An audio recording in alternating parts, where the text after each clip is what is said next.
أعوذ بالله من الشيطان الرجيم بسم الله الرحمن الرحيم السلام عليكم ورحمة الله تعالى وبركاته الحمد لله رب العالمين وصلى الله على سيدنا محمد وعلى آله وصحبه الطيبين الطاهرين اللهم علمنا ما جهلنا وذكرنا ما نسينا وزدنا علما ونعوذ بك من حال أهل النار ولا حول ولا قوة إلا بالله العلي العظيم ولا حول ولا قوة إلا بالله العلي العظيم أذكركم وأذكر نفسي بإخلاص نية لله تبارك وتعالى ولا حول ولا قوة إلا بالله العلي العظيم.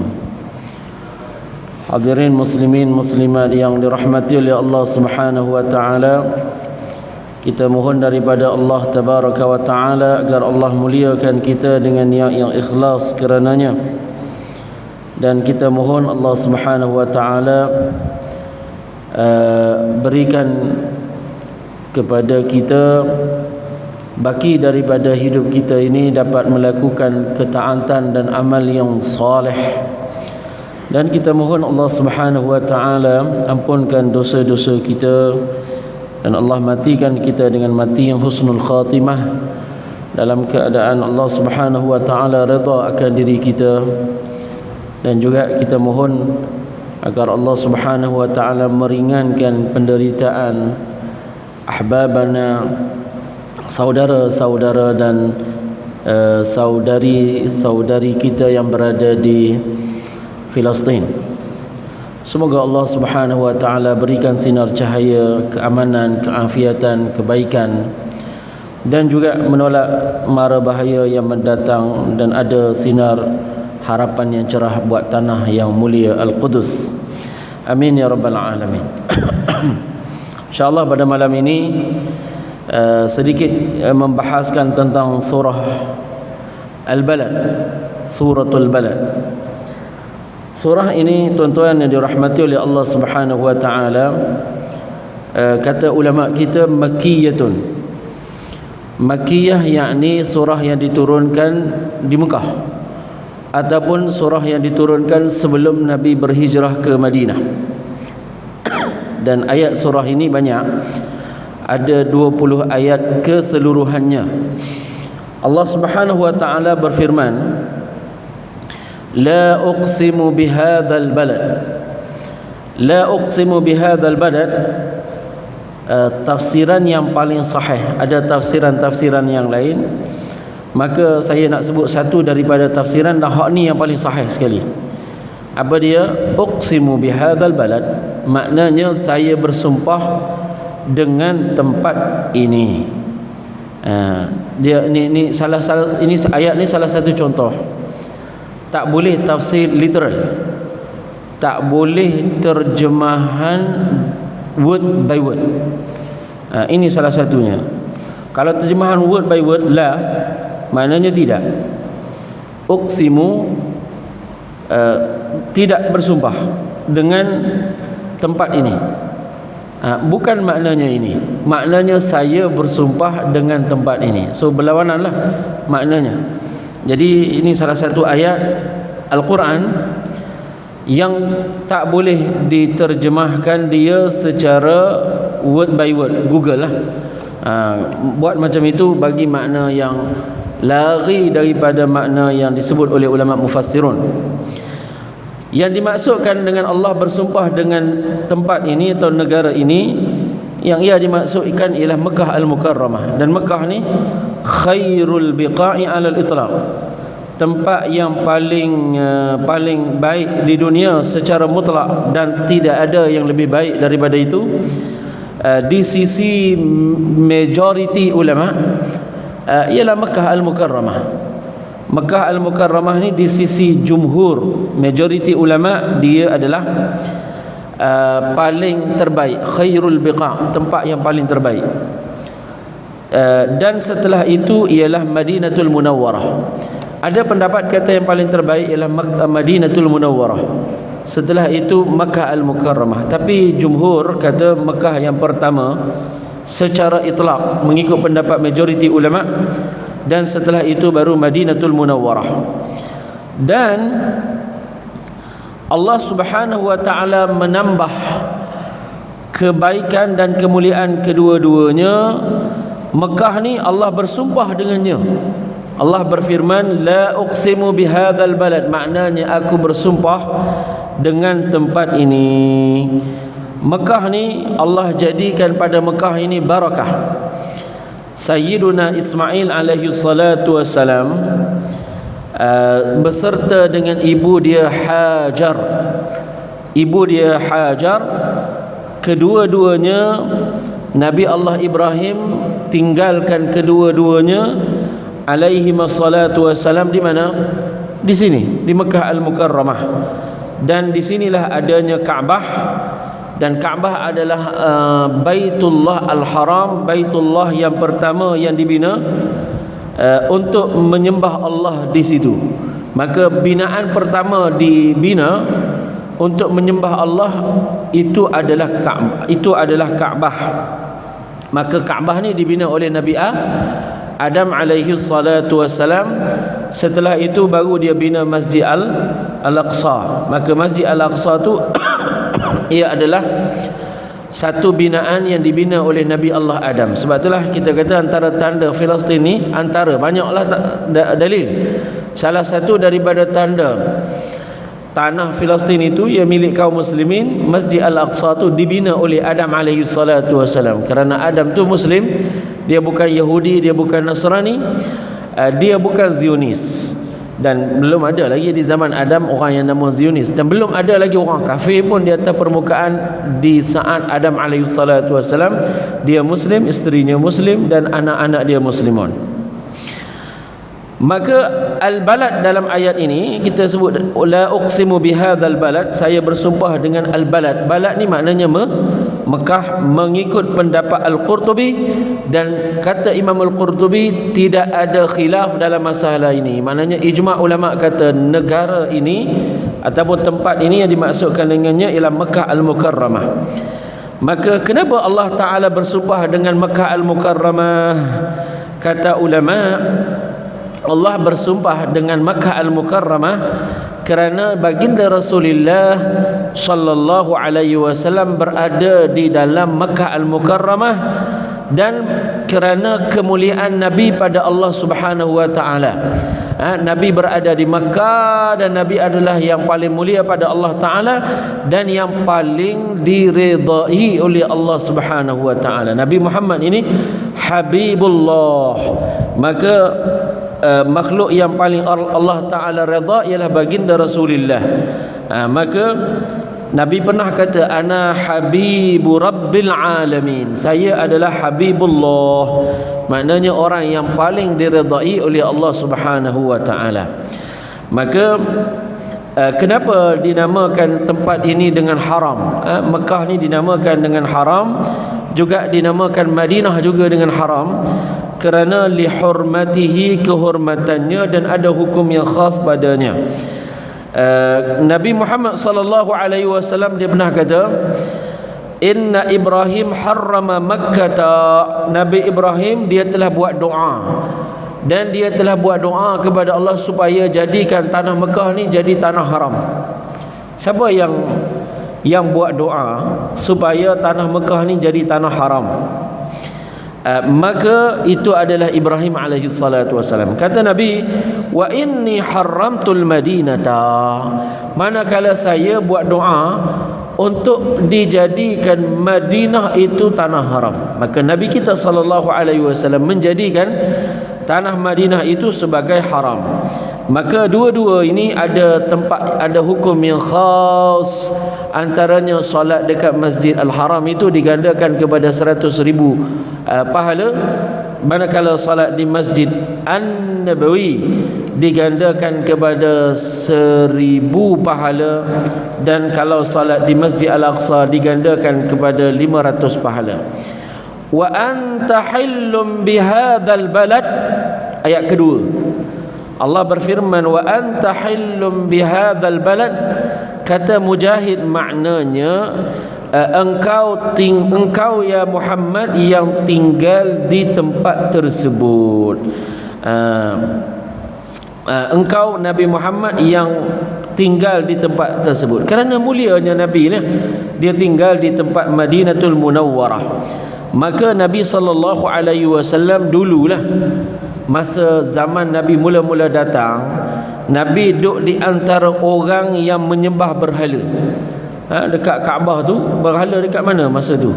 Berhala bukan hanya berada di sekeliling Kaabah je, berada di dalam Kaabah. Dalam Kaabah tu ada berhala. Sekeliling Mekah ni dipenuhi dengan berhala. Maka di sini kata ulama kita, tempat ni dia tidak menjadikan seseorang tu suci. Oh, hamba ni orang yang paling hebat sekali sebab apa? Duduk Mekah. Tak boleh gitu. Nah, marilah siapa yang datang ke Mekah, maka dengan sebab itu kita tak boleh kata oh ini paling hebat sekali sebab boleh duduk Mekah misalnya tu. Tak boleh. Kerana dulu yang duduk di Mekah siapa? Abu Jahal. Kan? Yang duduk di Mekah dulu siapa? Berhala-berhala duduk di sekeliling Kaabah. Maka kata ulama, al-ard la tuqaddisu ahadan. Tanah ni, tempat ni, dia tak jadikan mana-mana orang tu dia jadi suci. Yang jadi suci ni ialah amalan dia. Amalan dia yang menjadikan dia suci. Orang musyrikun dulu mereka memerintah 300 tahun lamanya lepas Nabi Isa AS. Berapa ratus tahun dia memerintah di Mekah? Mereka memerintah di Mekah 300 tahun. Dan ada berhala-berhala di dalam Kaabah dan di sekeliling Kaabah. Maka ini bukan menunjukkan bahawa kalau orang tu duduk di Mekah maka jadilah dia ni orang yang paling afdal lah di dunia ini. Tidak betul. Tak boleh. Boleh jadi dia mungkin orang yang paling dilaknat di situ. Mungkin dia duduk dekat situ, maka dia buat dosa lebih daripada orang lain. Jadi tak semestinya duduk di Mekah ni maka sayalah orang the chosen one, orang hak paling terbaik sekali dekat dunia. No, tidak. Nah, buktinya pernah ada di Mekah ni orang musyrikun, pernah ada sekelilingnya al-asnam, yakni berhala. Baik, dan ayat kedua ni nak memuji Nabi, bahawa Nabi ni dia tinggal di Mekah dan dimuliakan baginda Rasulullah. Dia hidup di kalangan musyrikin, namun Nabi kita sallallahu alaihi wasallam tidak mensyirikkan Allah, tidak kufur kepada Allah, bahkan mentaati Allah Subhanahu wa taala. Di sini kena ingat bahawa Nabi kita ni dia hidup daripada kecil lagi sehingga dia jadi Nabi dengan akidah yang sahih, walaupun belum turun wahyu lagi kepada Rasulullah. Kerana turun wahyu bila? Masa umur Nabi 40 tahun. Maka sebelum dia sampai umur 40 tahun, tak pernah walaupun satu detik pun Nabi kita sallallahu alaihi wasallam dia mensyirikkan dan menyekutukan Allah Subhanahu wa taala. Maka hati-hatilah. Ada sebahagian orang dia kata dak Nabi itu masa dia belum jadi Nabi dia macam mak kampung, dia macam orang lain, macam budak-budak kampung macam tu. Oh, tak boleh kata macam itu. No, tak boleh. Nabi Muhammad bukan macam orang lain walaupun dia belum lagi jadi Nabi. Maka huwa basyarun laisa kal basyari. Dia manusia, dia bukan malaikat, bukan jin. Dia manusia tetapi bukan seperti manusia-manusia yang lain. Dia Nabi. Seperti mana anbiya yang lain tidak syirik sebelum dia jadi Nabi, maka macam itu juga para anbiya. Anbiya mereka tidak menyekutukan Allah sebelum dia jadi Nabi, setelah dia jadi Nabi. Walaupun satu detik. Mereka tidak jatuh di dalam dosa besar. Tak ada yang buat syirik, tak ada yang buat zina, minum arak. Itu dosa besar kan, mencuri. Mereka tidak ada yang buat dosa besar sebelum kenabian dan setelah kenabian. Dan tidak ada di antara mereka yang jatuh di dalam dosa kecil yang menunjukkan kehinaan si pelakunya sebelum kenabian dan setelah kenabian. Tak ada ulama yang tidak ada nabi yang jatuh dalam dosa yang macam itu. Maka ayat kedua ni sebetulnya terdapat di dalamnya penghinaan terhadap orang yang menyekutukan Allah, al-musyrikun. Wa walidin wa ma walad, dan demi ayah dan apa yang datang daripada anaknya. Siapa dia ni? Ini maknanya sumpahan. Allah bersumpah dengan bapa. Bapa di sini siapa? Siapa bapa di sini? Nabi Allah Adam alaihi salatu wassalam. Sebab itu Nabi Adam ini disebut dia dengan Abul Bashar, yakni bapa bagi sekalian manusia. Maka dia adalah the first one, orang yang mula-mula sekali Allah Ta'ala jadikan ialah Nabi Allah Adam. Allah jadikan dia daripada tanah. Adapun Hawa, Allah jadikan dia daripada tulang rusuk Nabi Adam alaihi salatu wassalam. Adapun manusia yang datang setelah itu, Allah jadikan daripada mani lelaki digabung dengan mani perempuan. Melainkan Nabi Allah Isa alaihi salatu wassalam, Allah jadikan Isa tanpa bapa. Adapun selain daripada itu, Allah Ta'ala ciptakan daripada mani lelaki dan mani perempuan.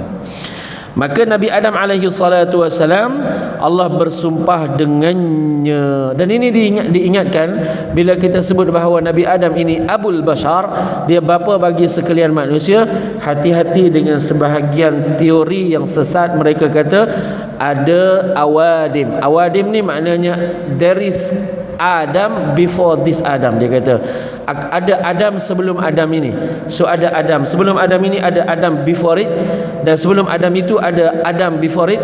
So dia kata macam itulah sehingga tidak ada permulaan. Dan ini dusta kepada makna Al-Quran dan makna hadis Rasulullah sallallahu alaihi wasallam, dan tidak ada di antara pimpinan ulama tasawuf yang mengajar ini. Ulama tasawuf seperti ulama-ulama yang lain, mereka kata bahawa Adam alaihi salatu wasalam Abul Bashar, dia adalah bapa bagi sekalian manusia. Orang kufar falsafah mereka kata ini, and then semulalah orang cuba ambil and then bercakap dalam isu-isu ini dan dinisbahkan kepada Islam, tetapi dia bukan daripada ajaran Islam. Baik. Maka Allah Ta'ala bersumpah dengan Nabi Adam, wa ma walad, dan yang datang daripada anak-anaknya. Yang dimaksudkan dengan apa yang datang daripada anak-anaknya, yakni zuriat dia yang salihin. Tak termasuk orang kufar, walaupun dia anak Adam orang kufar, tapi di sini Allah tak bersumpah dengan orang yang tidak ada kemuliaan padanya. Maka yang dimaksudkan dengan Allah bersumpah dengan zuriat Nabi Adam, yakni zuriat Nabi Adam yang saleh. Kerana orang saleh ini ada kemuliaan pada Allah Ta'ala, maka Allah tidak akan bersumpah dengan orang yang tidak ada kemuliaan padanya. Maka tak termasuk dalam hal ini orang kafir. Maka Allah tak bersumpah dengan mereka. So di antara orang saleh itu, di antara zuriat Nabi Adam, ada di antara mereka Nabi juga. So Nabi Adam ni, anak-anak dia situ pun Nabi. Kemudian datang zuriat dia pula Idris, Nabi juga. Kemudian Nuh, kan, dan begitulah daripada zuriat Nabi Adam ini datang para anbiya dan orang-orang alim, dan juga para ulama. Dan para nabi ini kebanyakan mereka daripada Bani Israel, dan orang yang paling banyak bunuh Bani Israel, yang paling banyak bunuh nabi ini dari kalangan Bani Israel. Yang hari ini kita sebut mereka ini dengan Zionis, yang kita sebut mereka ini dengan dengan Bani Israel lah. Golongan ni Al-Quran sebut ya Bani Israel. Bani Israel ni keturunan Nabi Yaqub. Israel ni maknanya Yaqub. Maka keturunannya disebut dengan Bani Israel. Orang apa yang mereka buat hari ni tuan-tuan, mereka buat kepada penderitaan yang dialami oleh kanak-kanak pada hari ini disebabkan oleh orang Zionis, kufar Bani Israel ni, dan juga orang tua, orang muda. Apa yang diperlakukan kepada masjid-masjid, yang diperlakukan kepada hospital-hospital, tempat ada orang sakit yang tak terdaya, yang tak berdaya, kepada perempuan-perempuan dan kepada orang sedang sujud, semuanya ini adalah percikan-percikan jenayah daripada tangan keturunan Bani Israel di zaman dahulu. Mereka ini pembunuh anbiya. Apa yang kamu boleh bayangkan daripada seseorang yang berpengalaman membunuh anbiya? tergamaklah mereka nak bunuh kanak-kanak, nak buat pembunuhan beramai-ramai kepada civilian. Maka ini yang kita tengok pada hari ini. Ini adalah gambaran percikan kecil daripada apa yang mereka buat di zaman dahulu. Juga ada pendapat mengatakan bahawa yang dimaksudkan dengan zuriat di sini bukan nabi anak-anak, makna di sini ialah anak-anak Ibrahim. Ada ulama kata yang dimaksudkan dengan bersumpah di sini dengan bapa bukan Nabi Adam. Mereka kata Allah bersumpah dengan Nabi Allah Ibrahim. Dan demi bapa, di sini maknanya bapa Ibrahim.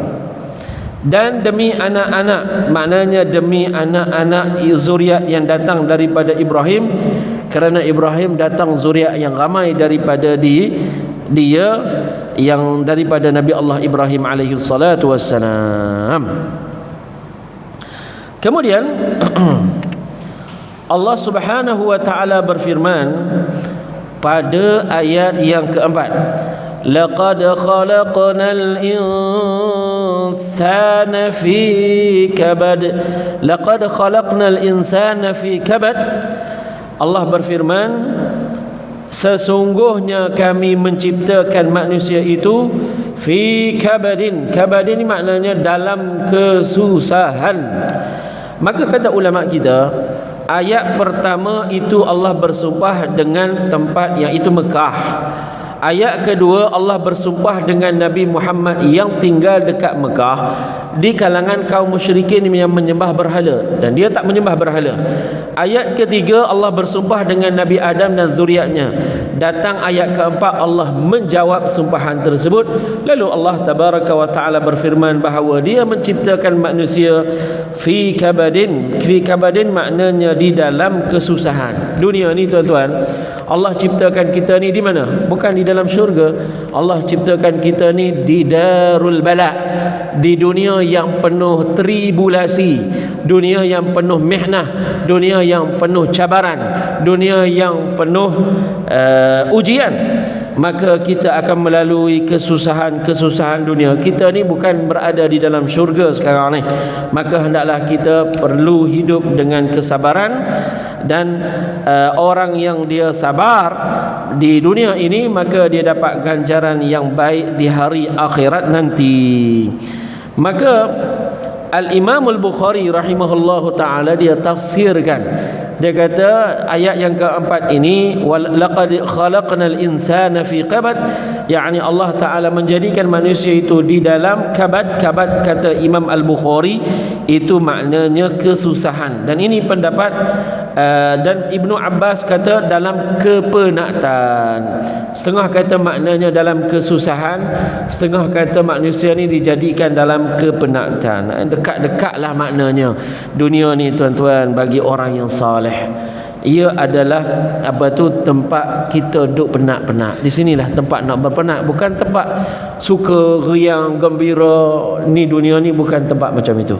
Bagi orang yang saleh, at-ta'bu fit ta'ati rahah. Penat di dalam melakukan ketaatan sebetulnya itu kerehatan. Apa makna kerehatan? Yakni kerehatan di dalam kubur. Maknanya kalau kamu penat di dunia ini, maka sifirnya lah jadi senang di dalam kubur, rehat di dalam kubur. Kalau senang di sini di dunia ni, biasanya penat di dalam kubur. Tu sifir dia lah.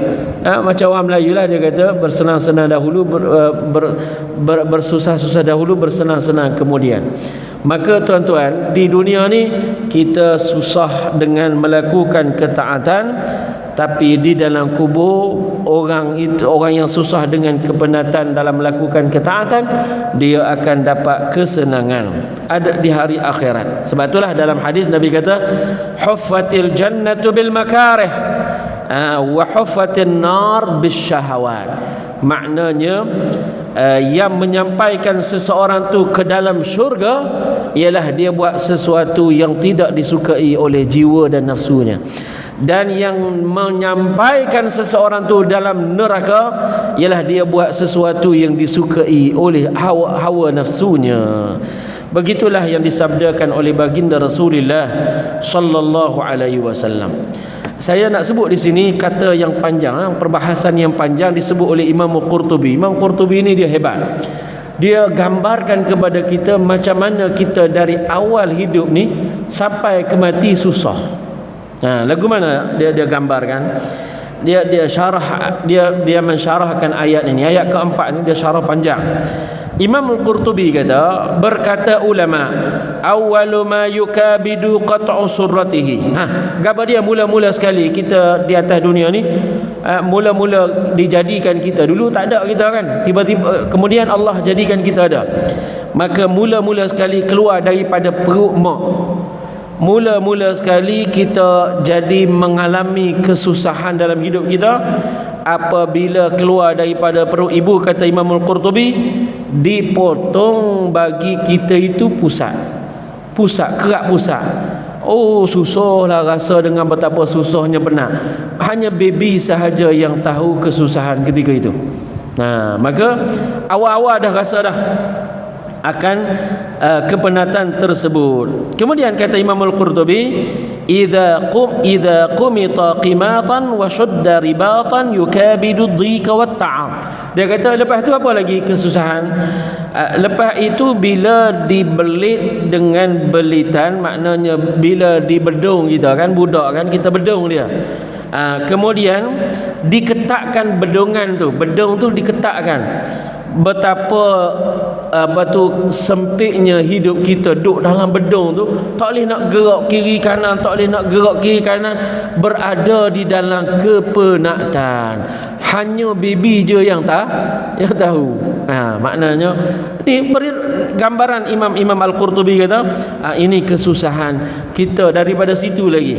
Kemudian kata Imam Al-Qurtubi, summa yukabidul irda'a walau fatahu ladha'. Kemudian menghadapi si baby ini akan kesusahan nak menyusu. Maka kalau tak dapat susu, maka binasalah dia. Kalau dia tak dapat susu, maka matilah dia. Betapa susahnya nak dapat susu. Nak royak lagu mana? Dekat mak nak susu, lagu mana nak royak? Menangislah kan. Betapa susah sampai keluar air mata nak minta susu. Jadi mengalami kesusahan demi kesusahan dalam kehidupan tu. Tengok Imam Al-Qurtubi kata tu. Maknanya itu tahap macam tu itu kesusahan dia, kepenatan dalam hidup dia, itu level ketika ini level dia macam itu. Bagaimana dia nak mengungkapkan kehendak di hatinya untuk dapatkan susu? Aku mana nak wayak ke mak dia? Macam-macam hingga akhir dia menangis. Maka mak dia pun faham kalau dah menangis tu, nak susu dah. Ada setengah tak faham juga. Orang nak menangis, orang nak susu, dia tak faham.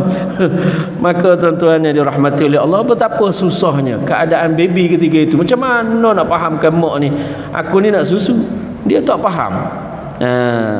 Thumma yukabidu nabta asnanihi wa tuharrika lisanihi. Dia kata kemudian kanak-kanak ni kan, dia menghadapi kesusahan di mana nak tumbuhnya gigi. Susah dah nak tumbuh gigi.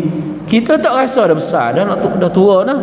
Masa baby tu, tanya baby, rasa susah dah nak tumbuh baby, nak tumbuh gigi. Nak tahu susah tak susah, biasanya kanak-kanak nak tumbuh gigi dia demam, tak gitu? Sama ada anak Arab ke, anak India ke, anak orang Cina ke, anak orang Melayu, biasanya kalau nak tumbuh gigi dia demam. Maknanya badan dia respon kepada kesusahan yang dia sedang menghadapi dengannya. Susahnya nak tumbuh gigi. Dan wa tuharrika lisanihi, dan nak gerakkan lidah. Lagu mana lah nak bercakap dengan mak, nak gani, nak gatu, nak hak tadi tu atas meja tu, makanan hak atas meja tu nak cakap macam mana? Nak gerakkan lidah, nak cakap baba, nak cakap mama misalnya tu, susahnya. Dia je yang tahu kesusahan ini. Kalau senang daripada kecil lagi dia dah bercakap dengan kita, tapi susah, macam mana nak bagi tahu? Thumma yukabidul fitam alladhi huwa ashaddu min litam. Kata Imam Al-Qurtubi, kemudian baby ni atau kanak-kanak ni, kemudian dia menghadapi keadaan di mana dia nak kena tinggalkan susu. Lepas 2 tahun, tak bagi dah susu kat kita dah. Kan? Baby. Lepas 2 tahun tak nak bagi dah kat kita. Kadang-kadang tak sampai 2 tahun. Tak nak bagi susu. Betapa seksanya, betapa azabnya, betapa susahnya hidup dia di saat ini. Lebih berat dikira, kata Imam Al-Qurtubi, lebih berat daripada dipukul rasanya. Bagi baby itulah, bagi dia yang berada di dalam level ini. Kemudian dia kata pula summa yukabidul khitan. Kemudian kanak-kanak ni setelah itu menghadapi kesusahan nak bersunat pula. Khitan lah. Kesusahan nak bersunat, sudah dah lah, lagu mana nak bersunat ni. Maknanya maka susahlah diri dia macam mana nak buka kepala zakar dia tu, nak buka takak dia tu. Maka kata Imam Al-Qurtubi, sangat susah, sakit dalam kehidupan dia. Dan menghadapi keadaan bagaimana nak hilangkan kulit yang menyelaputi kemaluan dia ini bagi lelaki. Dan maka sakit ini betapa dia sahaja yang mengetahui keadaan ini. Dan kata Imam Al-Qurtubi, dan berlaku dalam hidup dia ini perpisahan dengan mak dia. Mak dia pergi dapur, mak tinggal kita dah, tak sayang kita. Dia pergi dapur ya. Dia ada ingat mak dia tinggalkan dia, menangis dekat dalam bilik tu. Jadi tuan-tuan, dia menghadapi kesusahan ini, dia hanya yang tahu keadaan ini. Mak dia keluar sekejap, tak ada gimana pun. Dia duk ingatkan tinggalkan dia seorang-seorang begitu. Dia nak berjalan tak boleh, nak apa tak boleh. Maka dia menangis dalam keadaan macam ini. Dan juga ada dalam fasa-fasa kehidupan kanak-kanak ni, dia berpisah. Mak dia pergi tinggal dekat taska, pisah dengan mak dia tu kat belecor air mata, keluar air mata, tak gitu. Ingat tak sakit? Sakit lah dia dalam keadaan diri dia macam ini. Dia merasai kesusahan dalam kehidupan dia di level ini. Kemudian dia kata summa yukabidul muallim wa saulatahu. Kemudian dia pula menghadapi karenah guru dan juga ajarannya. Tok guru kata jangan buat begini, makan dengan tangan kanan, minum lagu ni caranya, yang ni tak boleh buat, yang ni boleh buat. Maka dia menghadapi keadaan yang macam ini sebagai penuntut ilmu. Dan dengan takutnya dia dengan kehebatan ustaz dan guru ni, kata Imam Al-Qurtubi rahimahullahu tabaraka wa ta'ala, thumma yukabidu syughla tazwij wa ta'jil fih. Kemudian kata Imam Al-Qurtubi, dia jadi sibuk pula dengan, dia akan menghadapi keadaan di mana sibuk nak menikah pula dah besar sikit kan. Nak menikah lah, payahnya lah, macam mana nak menikah ni, duit tak ada, apa tak ada, wat takjil, rasa nak cepat-cepat ni. Maka susah tu keadaan di level dia ni. Maka ini kata Imam Al-Qurtubi, dia menghadapi situasi macam ni. Nak ceritanya dia duduk, manusia ni dalam ayat tadi dia duduk dalam kesusahan senantiasa. Kemudian kata Imam Al-Qurtubi, summa yukabidu syughla auladi wal khadam wal ajnad. Kemudian dia dah berkahwin. Berkahwin ada anak, maka tibalah dengan kesusahan ada anak ni pula. Anak ramai kecil-kecil je, tikas setahun je anak-anak saya ni. Maka susah nak jaga anak, nak pergi rumah orang pun malu, orang ajak pergi, lepas tu kenduri pun susah. Maka tuan-tuan yang dirahmati oleh Allah Subhanahu wa taala, di level ini dia mula merasakan kesusahan. Dan ada orang khadam, zaman dulu khadam ni hamba saya, nak jaga mereka ini susah. Hari ni kita orang gaji lah, maka susah nak sediakan makanan dan minuman untuk mereka. Dan nak jaga, kata ulama, bila dah ada tentera, kalau dia ni diwakilkan dengan tentera, nak jaga orang di bawah urusan dia. Kalau sekiranya dia ni majikan, nak jaga orang yang bekerja pula dengannya. Kemudian dia kata summa yukabidu syughlad dawri wa bina'il qusur. Lepas tu mula dah sibuk nak bina rumah, nak bina istana, nak bina banglo. Susahlah macam mana nak kerja, nak dapatkan rumah sebesar ni. Payahnya nak tak kerja, maka kata susah pula. Summal kibara wal haram, kemudian dapat kesusahan tua pula. Dulu jalan kuat, sekarang sakit lutut. Dulu kuat kalau berjalan, sekarang sakit pinggang, sakit ni, dah datang penyakit yang macam-macam. Maka kata dia wa dha'far rukbi wal qadam, mula lutut dan kaki tidak membantu segala perjalanannya. Kata Imam Al-Qurtubi, fi masaibin yakthuru ta'dad, banyak musibah-musibah yang datang melintang, datang bertubi-tubi kepadanya. Dia kata yang boleh mendatangkan pening kepala dan juga termasuk sakit gigi. Hatta sakit gigi pun kata Imam Al-Qurtubi boleh memeningkan semua anggota-anggota badan. Dan sehinggalah seseorang itu dia meninggal dunia, dan bila dah meninggal dunia susah pula dengan pertanyaan malaikat, lagu mana nak jawab pertanyaan kubur, dan juga dengan kesusahan di dalam kubur. Macam itulah kata Imam Al-Qurtubi. Sampai di sini. Terima kasih. Barakallahu fikum wa ahsanallahu ilaikum. Assalamualaikum warahmatullahi wabarakatuh.